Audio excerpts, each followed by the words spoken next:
Chapter 28. Under the Umbrella. By the second week of Mr. Bayer's visit to the city, everyone knew Joe was in love with him. Only Joe wouldn't admit it. The change in her was incredible. She sang while she worked, did her hair up 3 times a day, and had a constant smile on her face. Every night Mr. Bayer came to the March House for a visit. They had wonderful times, talking and telling stories until late. But then he didn't visit for 3 days, and Joe became very cross. "Gone home as suddenly as he came," Joe muttered one gray afternoon, as she prepared for her daily walk. "It's nothing to me, of course, but I should think he would have come and bid us good-bye like a gentleman." "You'd better take your umbrella, dear," her mother said. "It looks like rain." "Yes, Marmee. Would you like anything while I'm out?" Mrs. March gave Joe a list of dry goods she needed, and Joe set out. Soon she felt a drop of rain on her cheek, and she realized she'd forgotten to take the umbrella. She opened her handkerchief and held it above her head as the rain came down harder. Suddenly, a big blue umbrella appeared on her head. She looked up to see Mr. Bayer. "We thought you had gone," Joe said, hoping he didn't notice her red cheeks. "Did you think I would go without saying goodbye?" he asked. "No, but I knew you were very busy with work. We rather missed you," she added, "especially Mother and Father." "And you?" he asked.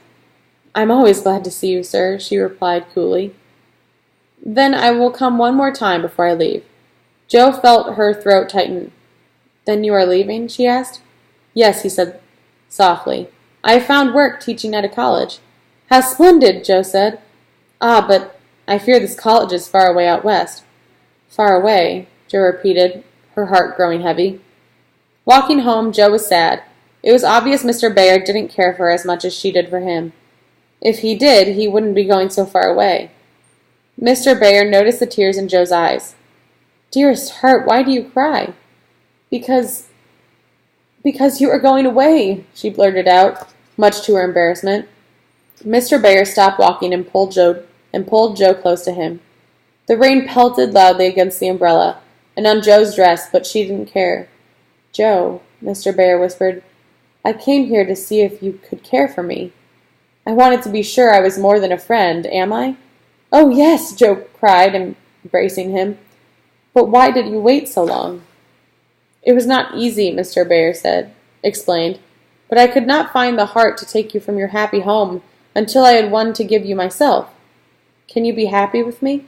"Yes," Joe said, reaching up to give him a tender kiss. For a year, Joe and her professor lived apart, working, waiting, and writing long letters. They met whenever they could. Then at the start of their second year apart, Aunt March died and left her large home to Joe. She and Frederick decided to open a school for boys.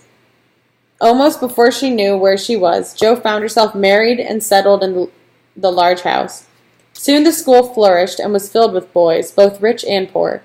It never was a fashionable school, and they didn't become rich, but it was just what Joe had intended it to be. A happy, home-like place for boys who needed teaching, care, and kindness.